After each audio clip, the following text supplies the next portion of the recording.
দেখো তোদের একটা কথা বলি, একবার বলেছি, বারবার আমি তাকে বলতে যাব কেন? তোমাদের কাছে কোনো ব্যক্তি মেয়র হতে পারে, চিফ মিনিস্টার হতে পারে, অন্য মিনিস্টার হতে পারে, কিন্তু ব্যক্তিটা একটাই। এক একটা মানুষের তার নিজস্ব একটা চিন্তাধারার মধ্যে থেকে মানুষ চলে। আমি একটা কলকাতা পৌরসভার মেম্বার, মেয়র ইন কাউন্সিল। এই যে আমি মেয়রের সম্বন্ধে আমার অভিযোগ আছে, এই যে এমআইসি মিটিং হলো না, মেয়র তো আমাদের মেম্বার, মেয়র ইন কাউন্সিলদের নিয়ে কোনোদিন মিটিং করে বললো না যে এটা হলো না, কেন হলো না, কি করা দরকার, করলো না। হাউস বন্ধ হলো, সেটা নিয়েও উনি ডিটেলসে আমাদের সাথে আলোচনা করলো না। আমি যতটুকু পড়াশোনা করে জেনেছি সেটা আমি দেখলাম যে মেয়রকে কেউ কেউ ভুল বুঝিয়ে নোটিশ দেওয়া ছিল দুটো কারণে। একটা হচ্ছে অভিষেক ব্যানার্জির বাড়িতে নোটিশ হয়েছে, তার জন্য কমিশনারকে শোকজ করতে বলেছিল দলের থেকে। আমি মেয়রকে না করেছিলাম, করবে না, এটা ঠিক হবে না। বৈষ্ণবকে চিঠিটা দেখালো মেয়র, বৈষ্ণব পড়লো, বললো হ্যাঁ ঠিক আছে, এই চিঠি দেওয়া যাবে। আমি বললাম একদম না, দেবে না। যে লোকরা এক্সপার্ট পৌরসভার মামলা টামলা করে তাদের কাছে জেনে লিগ্যাল ওপিনিয়ন নিয়ে তবে দেবে।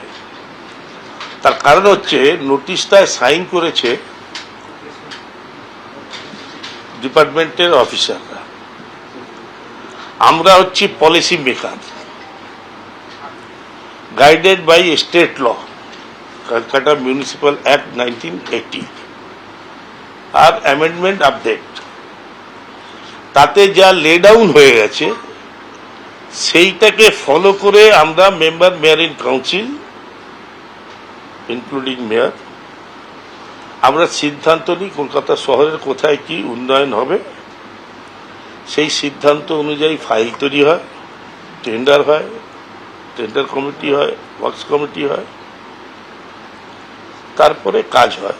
সেই কাজটা যখন হয়, সেই কাজটা তখন ইমপ্লিমেন্টার হচ্ছে কমিশনার, হোলসেল রাইটটা সে ইমপ্লিমেন্ট করে। তাহলে বিল্ডিংয়ে কোথায় নোটিশ দেবে কি দেবে না সেটা কমিশনারের কাউকে জিজ্ঞাসা করার দরকার নেই। শিষ্টাচার হিসেবে বলতে পারে, না বলতে পারে। তো কমিশনার যদি বিল্ডিং এর জন্য নোটিশ দিয়ে থাকে বা দিয়ে থাকে তো কোনো অপরাধ করেছে আমার মনে হয় না। সেকেন্ড পয়েন্ট যেটা, যে হাউসটা বন্ধ হলো, নোটিশটা দিল সেক্রেটারি, তো নোটিশ দিয়ে সেক্রেটারি বন্ধ করলো, সেখানে লিখলো আনঅ্যাভয়েডেবল সার্কামস্টান্সেস। তো সেই চিঠিটায় কোনো আইনি ব্যাখ্যা নেই।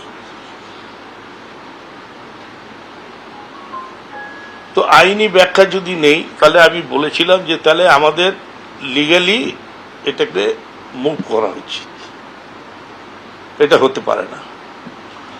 আমি দেখলাম Calcutta municipal act 1980 chapter 54 clear লেখা আছে যে মিটিং ডাকার হাউস মাসে একটা হতেই হবে, ইটস এ ম্যান্ডেটরি।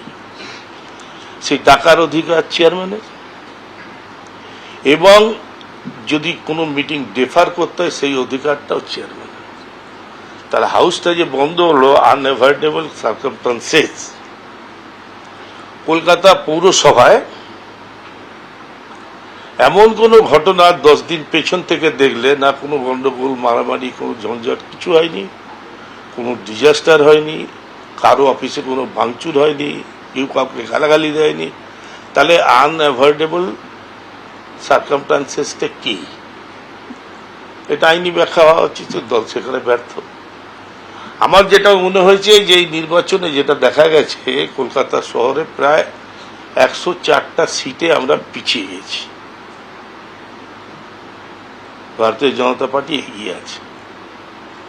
তাতে যদি আমরা দুর্বল মনে করছি, তাহলে জনতার রায় মেনে দলের উচিত ছিল পদত্যাগ করে দেওয়া। আমি তার পক্ষে, আমরা ভোট পদত্যাগ করে দিলাম।